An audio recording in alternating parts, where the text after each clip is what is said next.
This picture here shows us real well what downtown Waco was pre-tornado. Why was this area so important? Well, at one time, this was the central business district of Waco, Texas. At the 22-story Amicable building here, RT Dentist building, Padgitt building, Professional building, Provident building, Franklin Avenue, Austin Avenue. This was the hub of commercial activity in Waco, Texas. The RT Dentist building, I guess, probably is the most famous of all, and where the most of the death occurred. Yes. Why? Well, first, just the history. Yes, it was built in the 1890s. RT Dentist Company moved into it in about 1892. And originally it was about 3 floors. And then in the 1920s, they added 2 more stories to it. So the original elevation, 3 stories, was about as even as the building next to it, which was Wood Brothers Dry Goods Store. And so brick, wood frame, non-steel structure on the inside, unlike the Alico building, which was. So they were not steel structured. They could not withstand stress. So when the tornado hit, the Alico building swayed about 10 inches. It had a steel structure. It could withstand that sort of wind. And a building like this, just brick, wooden supports, wooden floors, no inner steel, like I just mentioned. When those sorts of tornadic winds hit, it could not take it. Could not take the stress. There was no flexibility like the Alico building. So it came down. It slid down like we have here. And I've heard accounts where it just slid down like a house of cards onto the intersection here where Mr. James, Dr. James and his wife were killed right here. They were stopped at a red light. They found them a couple of days later embraced in their car. The car was about 2 feet high. And just imagine 5 floors coming down on you. And there were several people that were killed, not only within the block itself and within the building. I think the number is around 30 and more people on the street down below, like I just mentioned. Tornado pretty much put RT Dentists out of business, right? It did. So they had Hillsboro, Temple, Bryan stores, and they had another one in East Waco at the time, I believe on Elm Street. So after this incident happened, the RT Dentist Company went out of business, I think later that year around October of 1953. That was it. There were Berries, the Berries were executives, and they passed away in the building. So we had upper level management that also died during the tornado. So what I think is interesting with the Berries is that they stayed in the building, and I'm assuming probably tried to help their employees. They went down with the ship, sort of like Titanic, captain would go down. They stayed within the building, and I would imagine they were trying to help their employees, but they were casualties as well. So go down a little farther on 5th and Franklin now. Tell me about the history of the Pageant building, a beautiful building. Yes, absolutely. So the Padgitt building was built in the late 1800s, and it was originally Tom Padgitt Wholesale Saddlery. And the Tom Padgitt Company supplied harnesses for French and British troops during World War I. It was the #1 go-to place for saddlery. Wagons. Clint Padgitt was a revolutionary, and he actually sold automobiles in the 1910s when they came in vogue. So Padgitt's, as we know it, moved to Austin Avenue, then later up until the 2000s was on Franklin Avenue, and they were a technology company. So back in the earliest days, Padgitt's was innovative. So when they moved to 901 Austin Avenue, and in later years, Padgitt's sold the building. So the Dentist Company acquired the old Padgitt building after they left the corner here. So this was the warehouse. In the 1953 Waco City Directory, it is listed as the RT Dentist Warehouse, this Padgitt building is. So what they did from the difference between the previous picture is, you can look at the bottom here, while they modified it structurally and it didn't look as grand as the original design, they repurposed it. They didn't tear it down. They found another use for it. It was full of furniture. It was full of stoves, dressers, beds, household goods, plates, china, flatware, you name it. So stored here. And I would imagine it was quite top-heavy. You probably had some of the heavier furniture up top, while you had the bottom area for cargo. So it was very top-heavy, and they were not steel structures, as we had mentioned. So the winds came, they toppled over. So that's the situation here, and that's why we ended up like the devastation we did. These were built in a period where steel frame just wasn't part of the architectural design. And you can see what I talked about a few minutes ago with the brick and the wood floors, and you can see a lot of the inner floors collapsed on top of each other, and tens of thousands of bricks that the troops came from James Connally Air Force Base, Fort Hood, and surrounding Wacoans, Baylor students, anybody here that was able to help in the cleanup effort. So the Padgitt Building, the Neely paint store, and then behind the Neely paint store was the Torrance Pool Hall, where numerous young men were killed. The Neely paint store was connected to the old Padgitt Building, which is right here, 423 Franklin Avenue. Joe and Lucy Neely were the owners and operators of the Neely Paint Company. They died when the building collapsed, when the Padgitt Building collapsed on top of their structure. They were found embraced, just like a lot of the couples were, and they were covered in paint from the store. It's an extremely sad story. This photograph here, I came across this 2 or 3 years ago, and it was taken by Fred Marler, taken in 1950. And I just think it's their story deserves to be told. They stayed in the building and they died together.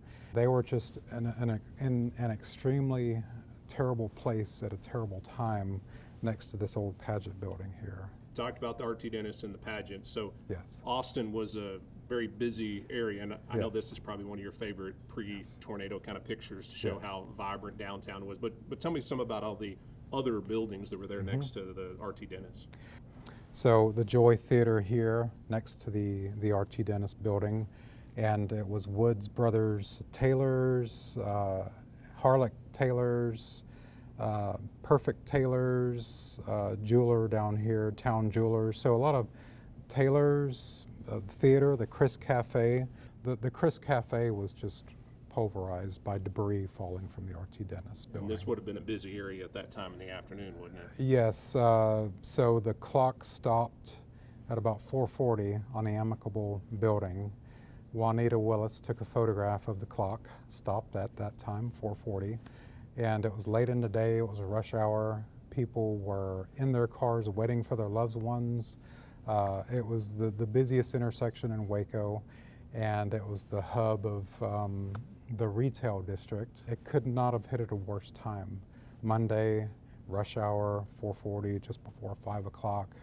You know, had it been the day before, it would have been very different, but the busiest intersection in Waco, there's a lot of things to consider here. Literally, it was a storm, but it was also a perfect storm of very unfortunate circumstances. Also, Waco, as people knew it, changed, which I was saying a minute ago. The 114 people is what we need to look at the most. However, the buildings too were a great loss. And the old Padgitt building, you know, those were landmarks for the city. And they were just literally wiped off the map overnight. It changed. And so it hit Waco in many, many ways. Waco now, a lot of people may not even remember that there was a square downtown. How important was the city square pre-tornado, and I know in the early 1900s, to just business and everything happening downtown? So the square was different as most towns like Hillsborough, Waxahachie. You see a town surrounding a courthouse, McLennan County, Waco County seat, McLennan County Courthouse is on Washington. However, this was referred to as City Hall Square, so we had City Hall right in the middle of it. And Art Deco style City Hall was built in the 1930s, I believe, or circa 1930. The east side of the square had Bridge Street, which was Waco's first street. Suspension Bridge built in 1870, so it was the first street built after the Suspension Bridge. Very historic area here. Gem Theater, you had numerous grocery stores, markets over here on the south side of the square, lots of grocery stores, grocery markets, I should call them. Various other stores on all sides. Clifton Simpson Hardware Store was here. And so it was your typical quaint town square around the city hall. And when it rolled through, it did a ton of damage to a lot of those buildings there, right? It did. So the east side of the square, as well as Bridge Street, were impacted the most. And the west side of the square that had the historic bank around this area here, one of the first banks in Waco, that was another landmark that was very important. So it changed the square in a big way. And what's interesting about the square is you have a lot of these older structures here where the only thing standing, the facades were blown away, sucked out, however the tornado impacts these old buildings here, but you had just partitions left in a lot of these structures here. Rebuilding efforts, if the buildings were not completely destroyed, they managed to take the roofs off of some of them. So they were able to do some patch-up work on some of these buildings around the square. They took the roofs off. They became one-story buildings instead of two-story, like we can see here on Austin Avenue. And on Bridge Street, rather, they completely razed some of these buildings. The damage was so bad that they were just irreparable, and we can see that right here. So Bridge Street was a first street in Waco, like I had mentioned, historic, and it was just completely devastated. This building here was rebuilt, and that one stood. A lot of these other ones, they perhaps rebuilt and just had the first floors, where the second floor they removed it, patched them up until urban renewal completely got rid of this street in the 1960s. The tornado also hit these two cable stay towers and did damage to the Waco Suspension Bridge. And the Waco Suspension Bridge was stuccoed over in the 1910s. If you look at some of the early pictures of the bridge, you can see the brick. But it was stuccoed, and they did that for reasons of protecting the brick against floods, because Waco had a lot of floods. But I think without the stucco, perhaps the suspension bridge may not have made it, or have been damaged a lot worse. So the stucco work they did in the 1910s to prevent against floods, I think may have really helped it during this tornado, because it hit it hard enough to destroy the cable stay towers or the exterior of them, not getting within the anchors themselves, but it did significant damage. Just talk to me about how much, this is a good example of how just the buildings may have survived, but yes, not all the buildings. So 4th and Austin Avenue, Bell Taylor's here.